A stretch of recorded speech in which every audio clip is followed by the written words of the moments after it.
अस्सलामुअलैकुम and welcome back to my channel. उम्मीद करती हूँ आप लोग सब ठीक होंगे। अल्हम्दुलिल्लाह मैं भी बिल्कुल खैरियत से हूँ।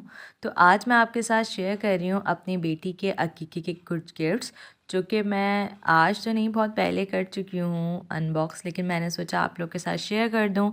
साथ ही कुछ स्टोरीज़ भी हैं, स्टोरीज़ तो नहीं है, स्टोरी है मेरी बेटी के NICU की, कि मेरी बेटी पैदाइश के बाद 15 दिन NICU में क्यों रही, क्या हुआ था उसके साथ, कैसे ठीक हुई, और सब ये आपके साथ शेयर करूँगी। ठीक है, तो ये सब ननियाल की तरफ से उसे गिफ्ट्स मिले थे। काफ़ी लोगों ने इस बेबी बैग के बारे में पूछा था, जो कि मैंने हैदरी से लिया था।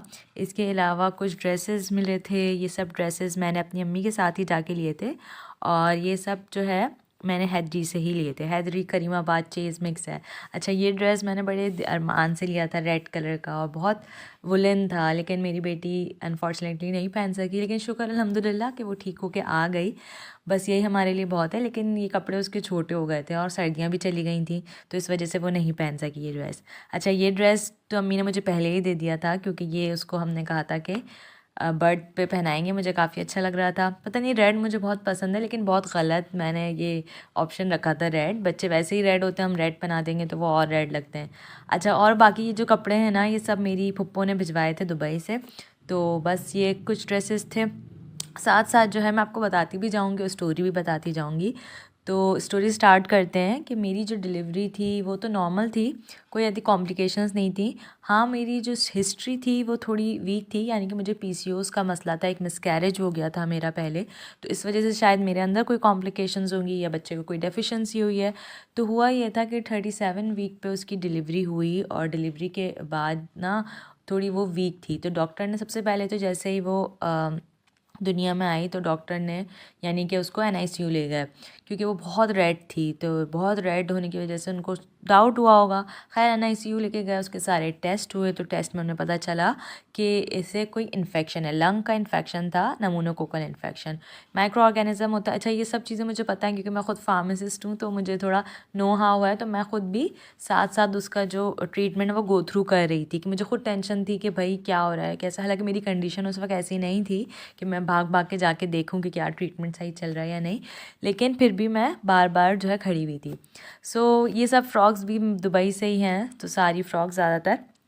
अच्छा, तो स्टोरी की तरफ चलते हैं कि जैसे ही वो पैदा हुई तो उसे NICU लेके चले गए। फिर उसे नमूनोकोकल इन्फेक्शन डायग्नोस हुआ, उसका ट्रीटमेंट चला, मेडिकेशंस 3 दिन तक। तो मैंने कहा 3 दिन में इंशाल्लाह ठीक हो जाएगी, वो आ जाएगी। तो मैं हॉस्पिटल में ही एडमिट थी। 3 दिन का मेरा स्टे था, लेकिन मैंने 1 दिन और जो है एक्सटेंड करवा लिया था, क्योंकि मैंने कहा कि शायद 1 दिन, मतलब 4 दिन में ठीक होके आ जाएगी नीचे। तो मैंने इस वजह से मैं स्टे कर गई कि अपनी बेटी को लेके जाऊंगी तो साथ लेके जाऊंगी, अकेले कैसे चली जाऊँ हॉस्पिटल में से छोड़ के। लेकिन डॉक्टर ने कहा नहीं, आप चली जाएं, अभी उसको टाइम लगेगा, उसका इन्फेक्शन थोड़ा ज़्यादा है, तो उसको एंटीबायोटिक्स के कोर्सेज चल रहे हैं।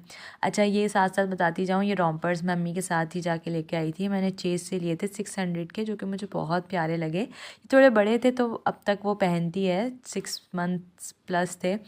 तो खैर ये बहुत अच्छे और कंफर्टेबल थे। इसके अलावा एक और रॉम्पर मैंने लिया था, वो थोड़ा 0 to 1 मंथ का था, और वही इसके साथ भी यही हुआ था कि वो छोटा हो गया था जब वो आई थी, और सर्दियाँ भी ख़त्म हो गई थी। तो ये अभी दिखा देती हूँ रॉम्पर, येलो वाला। मुझे बहुत पसंद था येलो, असल में मुझे येलो कलर बहुत अच्छा लगता है बच्चों पे। और वैसे तो शुरू में कहते हैं येलो नहीं पहनाना चाहिए, लेकिन ये वाइट के साथ था, तो इसलिए मुझे बहुत पसंद था। चलें अब स्टोरी की तरफ चलते हैं और कुछ क्लिप्स शेयर करती हूँ मैं आपके साथ।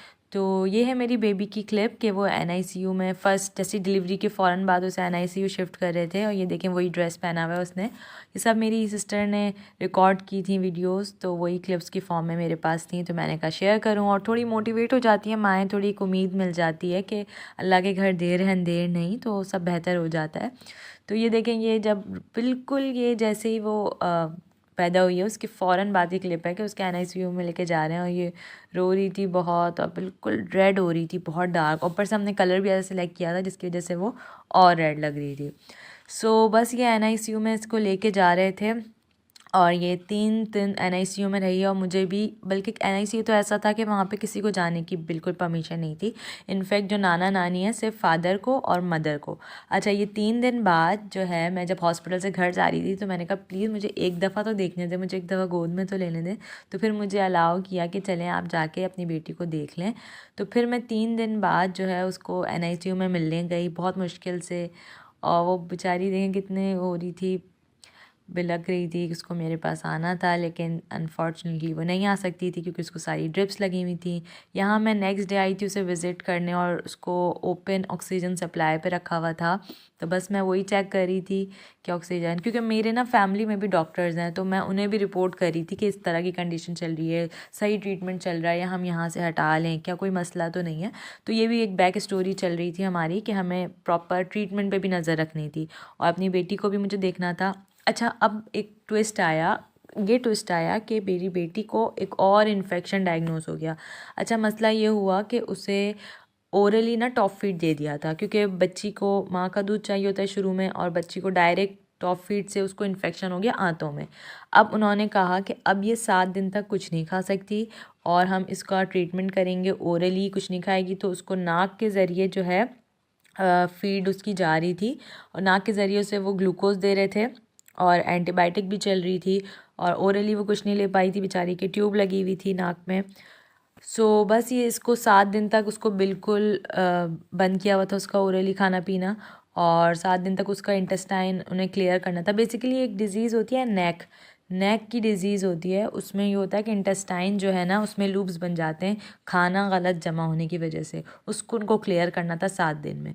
तो अल्हम्दुलिल्लाह 7 दिन उसके हो गए थे, वो क्लियर हो गई थी इंटेस्टाइन, अल्हम्दुलिल्लाह वो सही काम करने लग गई थी और वो इन्फेक्शन भी क्योर हो गया था। तो फिर डॉक्टर ने हमें 7 दिन बाद बुलाया कि हाँ अब आप जो है उसका हम फीड स्टार्ट करेंगे, लेकिन डायरेक्ट वो मदर फीड पे रहेगी, यानी कि अब वो टॉप फीड नहीं लेगी और उसे मदर फीड पे रहेगी। तो ये सब था कि मैं अब फिर हॉस्पिटल गई। वैसे तो मैं रोज़ जाती थी, लेकिन फिर मैं प्रॉपर उसको फीड कराने के लिए गई 2-3 दिन, क्योंकि डॉक्टर ने कहा पहले हम उसके इंटेस्टाइन की मूवमेंट देख लेंगे, प्रॉपर वो डाइजेस्ट कर पा रही है मिल्क और प्रॉपर उसको स्टूल पास हो रहा है या नहीं। तो बस मैं अपनी बहन के साथ चली गई थी, और वो उसके टेप लगा हुआ था ना फेस पे, तो उसको बहुत ज़्यादा ना तकलीफ़ हो रही थी उस जगह पे। सो बस हम इसको रोज़ जाते थे, 2-3 दिन तक जाके उसे फ़ीड करवा के आ जाते थे।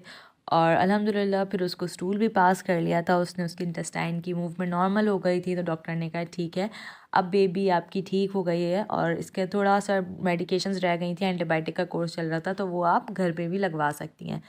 तो बस अल्हम्दुलिल्लाह फिर बिल्कुल ठीक हो गई थी। और हम टोटल इसको 15 दिन लगे। 3 दिन उसका नेमोनोकोकल इन्फेक्शन ट्रीट हुआ, 7 दिन वो भूखी रही। फिर उसके बाद 2-3 दिन उन्होंने जो है ऑब्जर्वेशन में रखा कि उसकी मदर फीड के बाद प्रॉपर उसका इंटेस्टाइन डाइजेस्टिव सिस्टम प्रॉपर काम कर रहा है, स्टूल पास कर रही है।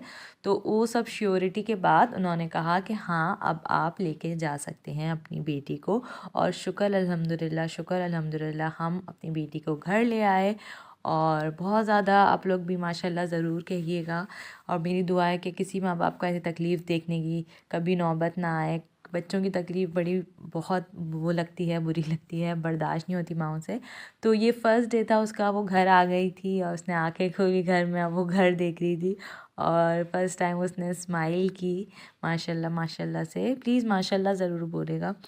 और बस यही था पूरी जर्नी हमारी। बड़े 15 दिन बहुत सख्त गुज़रे हम पे, और मैं कि दुआ करती हूँ अल्लाह पाक किसी को ऐसी आजमाइश में ना डाले कि अब क्या होने वाला है, अब क्या ठीक होगी नहीं होगी।